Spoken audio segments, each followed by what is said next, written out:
Bonjour et bienvenue dans cette étude de l'Évangile du jour. Ce midi, avant de continuer notre journée, prenons un moment pour réfléchir sur notre vie spirituelle.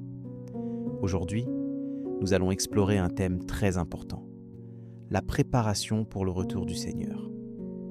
Dans Luc 12, 32-48, Jésus nous parle de l'importance de rester en tenue de service, avec notre ceinture autour des reins et nos lampes allumées, comme des gens qui attendent leur maître à son retour des noces.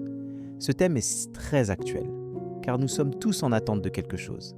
Peut-être le retour d'un être cher, la réalisation d'un rêve ou simplement la fin d'une période difficile. Mais comment faisons-nous pendant cette attente ? Nous sommes-nous préparés pour ce qui va arriver ? Ou sommes-nous trop occupés à nous inquiéter pour l'avenir ou à regretter le passé ? La parole de Dieu nous offre des réponses et des réconforts face à ces questions. Selon Luc 12, 35-40, Jésus dit « Restez en tenue de service, votre ceinture autour des reins et vos lampes allumées. Soyez comme des gens qui attendent leur maître à son retour des noces pour lui ouvrir dès qu'il arrivera et frappera à la porte. » Lorsque nous lisons Luc 12, 32-48, nous comprenons que Jésus nous appelle à être prêts pour son retour. Il nous dit de vendre ce que nous possédons et de donner en aumône, de faire des bourses qui ne s'usent pas, un trésor inépuisable dans les cieux. Cela signifie que nous devons mettre notre confiance en Dieu et non dans les richesses de ce monde. Comme il est écrit en Matthieu 6, 19-21.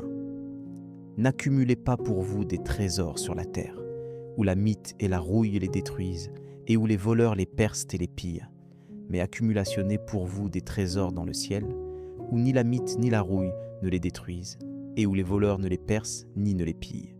Car là où est votre trésor, là aussi sera votre cœur.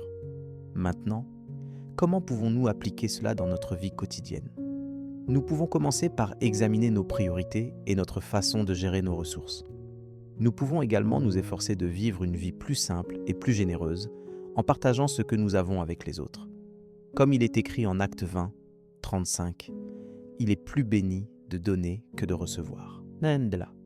En nous concentrant sur ces principes, nous pouvons nous préparer pour le retour du Seigneur et vivre une vie plus épanouie et plus significative. Alors, prenons un moment pour réfléchir sur notre vie et sur notre relation avec Dieu. Prenons un moment pour nous préparer pour le retour du Seigneur. Comme il est écrit en 1 Pierre 3, 15. Mais sanctifiez le Seigneur Christ dans vos cœurs et soyez toujours prêts à rendre compte de l'espérance qui est en vous, avec douceur et respect. Luc 12, 32-48 nous dit « Sois sans crainte, petit troupeau. Votre Père a trouvé bon de vous donner le royaume. Vendez ce que vous possédez et donnez-le en aumône.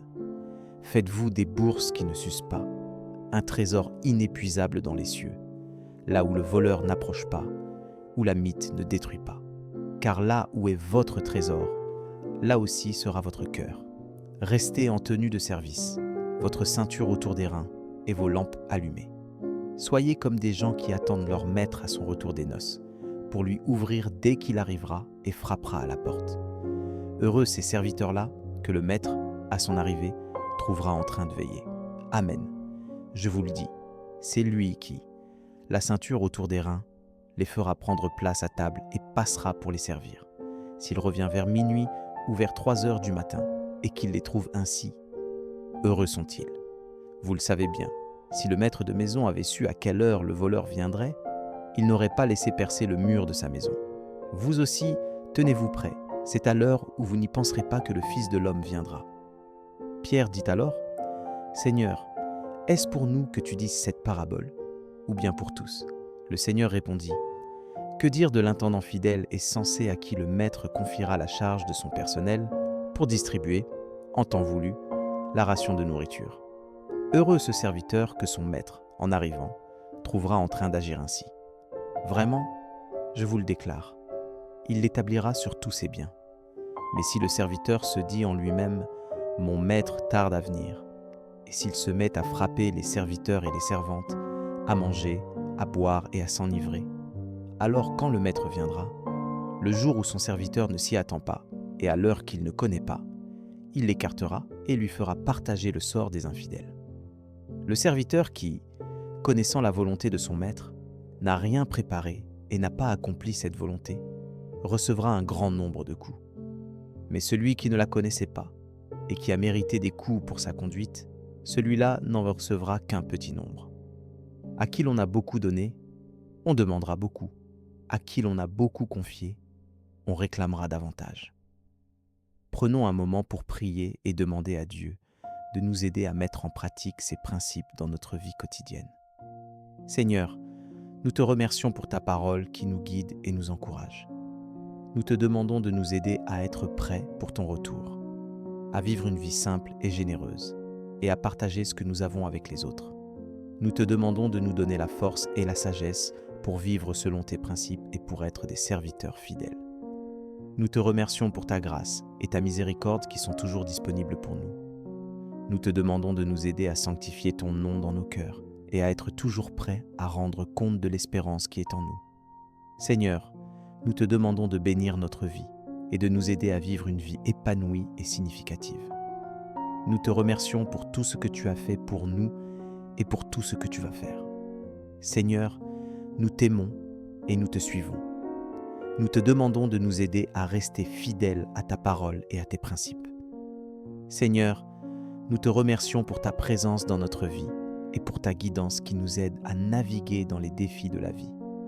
Seigneur, nous te demandons de nous aider à être des témoins de ta lumière et de ta vérité dans un monde qui a besoin de toi. Si cette prière a touché ton cœur, tape Amen dans les commentaires. Je prie que toute bénédiction de cette prière repose maintenant sur toi. Si tu as besoin d'une prière particulière, n'hésite pas à nous le dire dans les commentaires. Nous serons honorés de prier pour toi. Nous te donnons rendez-vous à 19h pour l'étude d'une des 365 promesses de Dieu. Que la grâce et la paix de notre Seigneur Jésus-Christ soient avec toi. Amen.